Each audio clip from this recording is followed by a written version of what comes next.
শুভ সন্ধ্যা বন্ধুরা। এই রবিবার বানিয়েছিলাম চিকেন রোস্ট। আশা করি দেখেই বুঝতে পারছো ঠিক কতটা টেস্টি হয়েছিল। আর সাথে বানিয়েছিলাম এই চাটনিটা। তো জাস্ট চাটনিতে ডুবিয়ে এরকম ভাবে খেতে অপূর্ব অপূর্ব, সত্যি ভালো হয়েছিল।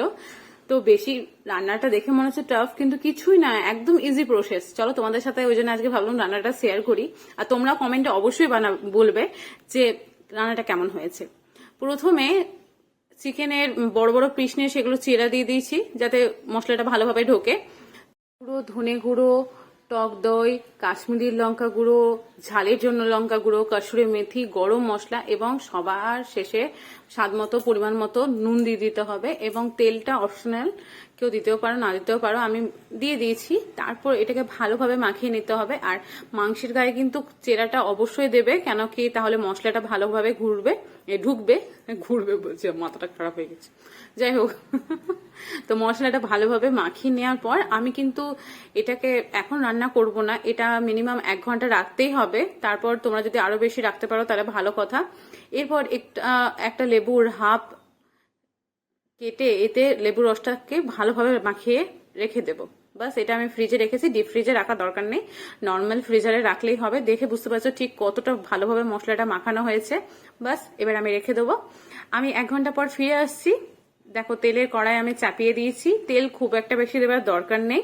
এরপর একে একে মাংসের টুকরোগুলো দিয়ে দেবো, খুব গায়ে গায়ে লাগাবে না। আমি ভেবেছিলাম যে 3টে দেওয়া হবে, কিন্তু না, দেখলাম যে বড় বড় পিস আছে তো 2টোতেই হয়ে যাবে। একদম যেন কারো গায়ে কেউ না লাগে, না হলে মাংসটা একটার সাথে একটা চিটে যেতে পারে। আর তেলের আঁচটা প্রথমে একটু বেশি রাখবে, তারপর মিডিয়াম করে দেবে, আর 5 মিনিট পর কমিয়ে দেবে। এরপর আমার এক পিঠটা হয়ে গেছে। আমি যেহেতু কমাতে একটু ভুলে গেছিলাম, বাচ্চাটাকে খাওয়ানোর ছিল তো, কিন্তু তোমরা মনে করে কমিয়ে দেবে, একটু খেয়াল রেখে করবে, না হলে একটু বেশি ইয়ে হয়ে যাবে। পুড়ে যায়নি, জাস্ট একটু বেশি রোস্ট হয়ে গেছে।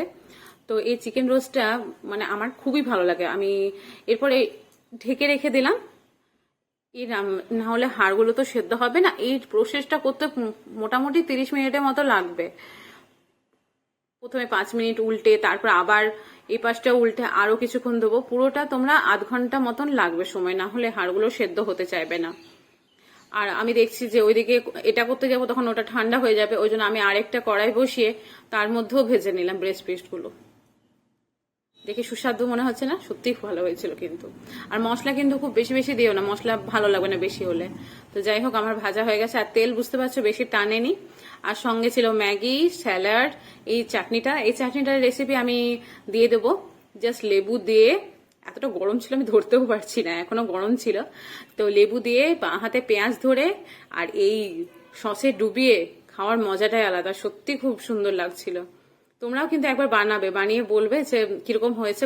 বাড়িতে বানানো মানে সব থাকা উপকরণ দিয়েই হয়ে যাবে, বেশি কিছু ইয়ে করার দরকার নেই। আর বাইরে গেলে এইটার দামটাই অনেক বেশি হয়ে যায়। তো বাড়িতে বানালে সবকিছু হেলদিও হয় আর কম টাকাতেও হয়ে যায়। দেখো মাংসটা ঠিক কতটা হয়েছে জুসে, আমি খেতে খেতে ভুলেই গেছিলাম। আর এই চাটনিটা, এটা তো অপূর্ব হয়েছিল। চাটনিটার রেসিপি আমি রিলসে দিয়ে দেবো। তাই দেখা হবে অন্য আরেকটি ভিডিওতে। টাটা।